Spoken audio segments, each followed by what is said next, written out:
Lakukan sekarang juga.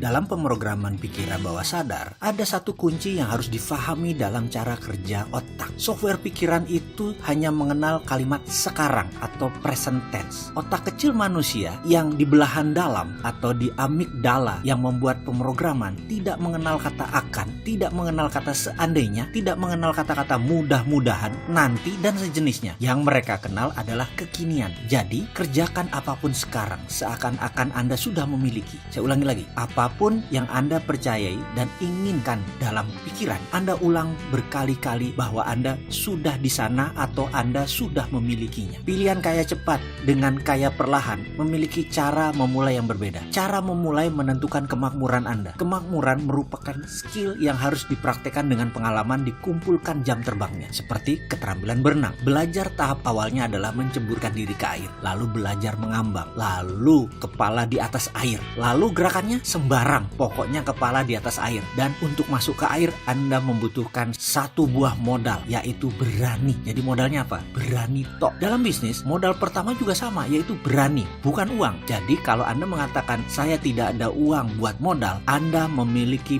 poverty conscious. Anda memiliki kesadaran miskin. Kalimatnya lugas ya, maaf sekali lagi. Sepertinya akan banyak yang tidak terima dengan kalimat saya itu, tapi itu adalah fakta. Sekali lagi saya ulangi, kesadaran miskin akan mengatakan saya tidak punya uang sebagai modal. Kata-kata tidak punya uang adalah kesadaran miskin, dan itu adalah fakta. Anda bungkus dengan belum punya uang, itu juga artinya sama. Anda menunda hingga waktu yang tidak pernah tiba, dan saya punya pengalaman untuk itu. Sebagaimana sahabat tahu, saya memiliki banyak sahabat yang secara finansial masuk komunitas 1% manusia. Mereka adalah kalangan the have dan the rich. Mereka berada di puncak rantai makanan. Mereka anak keluarga kaya dan bisnisnya menguasai hajat hidup orang banyak lagi. Dan bisnisnya kemudian mereka kembangkan lebih dahsyat lagi. Itulah mereka disebut the have dan the rich. Bayangkan, di antara semua isi makhluk bumi ini, umat manusia berada di jajaran puncak atau top of the pyramid. Nah, orang-orang ini puncaknya puncak, topnya manusia. Mereka memiliki kekayaan pribadi dan network kekayaan jaringan sangat besar, triliunan. Dan pertemanan dengan saya udah 10-15 tahun, bahkan ada yang sudah 25 tahun. Sebagai catatan, kenalan dan teman nongkrong dua hal berbeda ya. Nanti kita bahas di sesi berikutnya. Saya mungkin punya ribuan kenalan, tapi teman nongkrong sangat sedikit. Mungkin karena pada dasarnya saya introvert. Saya harus mengizinkan diri saya dulu untuk menerima mereka menjadi sahabat, baru nongkrong gitu ya. Saya jelaskan lagi, teman-teman saya yang milioner ini adalah teman nongkrong, lebih dari sekedar kenalan. Selama 5 tahun ini, kami selalu bertemu di daerah Kuningan memanfaatkan corner of the house, sudut hotel bintang 5 tempat kami berkumpul. Sebulan sekali setidaknya, saya bergabung dengan mereka. Dari mulut mereka, kita bisa mendengar deal awal membeli klub bola papan atas Liga Eropa, transaksi terbesar perusahaan batubara di Indonesia, perdebatan melawan pebisnis Yahudi dari Inggris atau Rothschild yang akan masuk ke Indonesia, membeli partisipan interest beberapa daerah untuk membantu Perusda atau perusahaan daerah, mega proyek koper dan nikel smelter, dan banyak lagi transaksi kepemilikan chain hotel, dan ada juga beberapa transaksi kelas dunia di depan mata saya, di depan mata kami, termasuk hal-hal yang bersifat pribadi seperti mengganti private jet dari Bombardier 2 engine ke 4 engine yang tujuannya kalau ke Jakarta Beijing, Jakarta Dubai, Hong Kong Hawaii tidak perlu isi bahan bakar di tengah jalan. Ada juga yang mengganti dengan bicara yah atau azimut yah dari 90 yard ke 150 yard. Itu percakapan biasa, seperti kita membeli Indomie kali di Indomaret. Yang saya mau ceritakan adalah hubungan pertemuan saya dengan mereka sempat terputus sejak 2006 sampai 2010 kira-kira. Saya tidak sempat ada waktu bertemu dengan mereka, dan entah bagaimana mereka juga seperti ada cara untuk tidak bertemu dengan saya. Bukan dengan sengaja, maksudnya kayak ada yang ngatur aja. Semua seakan-akan sibuk. Mereka tetap saja bertemu satu dengan yang lain dan tetap berbisnis. Saya tidak keduanya, alias saya tidak bertemu dengan mereka dan saya tidak berbisnis dengan mereka. Tahun tersebut, usaha yang sedang saya bangun semua dalam masa tanam. Belum ada yang bisa dipanen. Lalu saya ingat istri saya berkata, "Ayah, kenapa sih nggak nongkrong dengan mereka, teman-teman lama itu?" Lalu dia sebutkan beberapa nama pebisnis sahabat saya yang namanya sering ditulis di media, dan beberapa nama yang lebih muda tapi lebih sukses, tapi tidak pernah diekspos media. Saya langsung setuju. Saya ingat sekali pertengahan 2010 akhirnya saya bertemu dengan mereka, dan langsung saya dihujani dengan pertanyaan, "Kemana aja bos? Sudah banyak cuan ya? Banyak fulus ya? Lupa teman ya?" Dan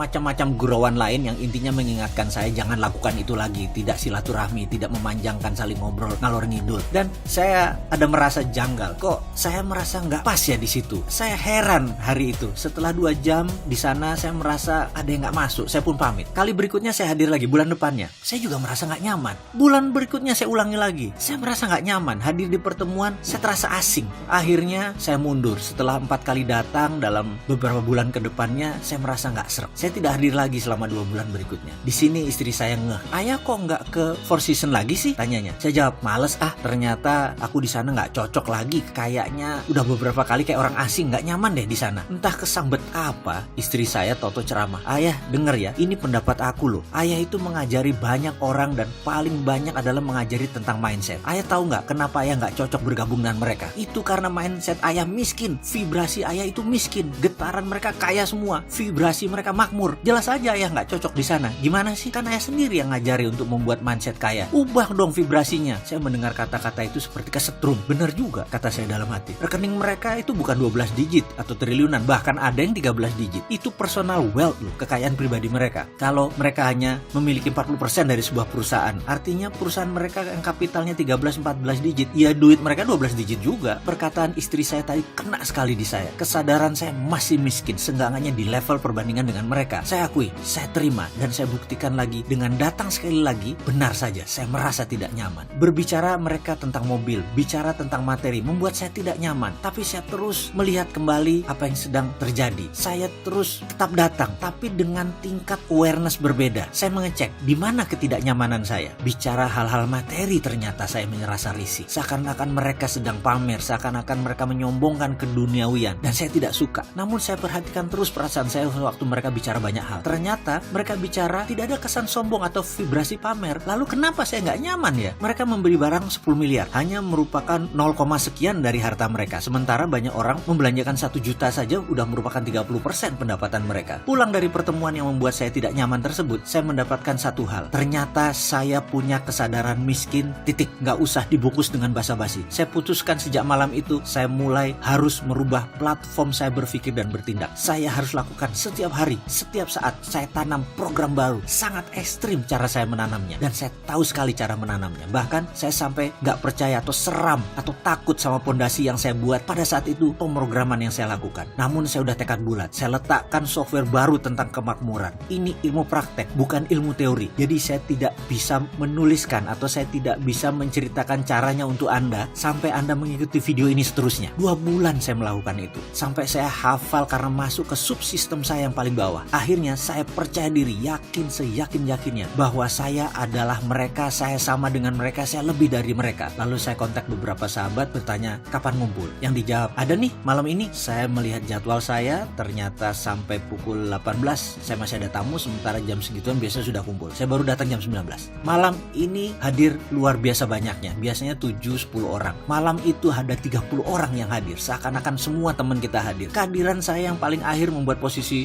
duduk tidak ada pilihan, di ujung meja. Bayangkan begini, dalam meja lounge ada meja tinggi dengan bangku tinggi, kayak kursi bar. Hingga kalau tidak duduk, kita dapat berdiri menyandar tangan dengan nyaman di meja tersebut, meja bar. Tapi ini adalah meja yang kecil dan dekat, saling berhadapannya dekat. Dengkul ketemu dengkul, baik duduk maupun berdiri, jarak mejanya dekat. Akhirnya kami semua dalam posisi duduk, kecuali saya yang di ujung sendirian. Semua mata menyapa dan menatap saya seakan-akan saya yang adalah spotlight posisinya, karena kayak orang yang lagi bayar di posisi ujung. Jeruk hangat diletakkan oleh waitress di kanan meja saya dan saya mulai bicara. Saya nggak tahu kenapa, mungkin malam itu saya kesambet dewa ketawa kayaknya. Saya seperti seorang stand up comedian yang lagi ditangkap oleh mereka. Selama 2 jam kami tertawa terbahak-bahak, terkekeh-kekeh, kepipis-pipis malah. Asli lucu dan kami saling menimpali joke. Pulang pukul 11 malam. Wajah saya sumringah. Orang rumah bertanya ada apa? Lalu saya menceritakan rinci kejadian malam tadi. Sejak saat itu HP tidak pernah berhenti berdering hingga saat ini. Untuk beberapa eksekusi bisnis, kalau saya tidak ikut, mereka nggak mau jalan. Semua mendadak berubah akrab. Saya nggak pusing lagi urusan Bombardier, Mona Lisa Project, Azimut Ya, Caesar Palace, atau apalah nama yang saya tidak terlalu kenal. Tetapi saat ini semua itu tidak berpengaruh negatif lagi. Sekarang sahabat, Anda ingin tahu rahasianya apa yang saya lakukan hingga semuanya berhasil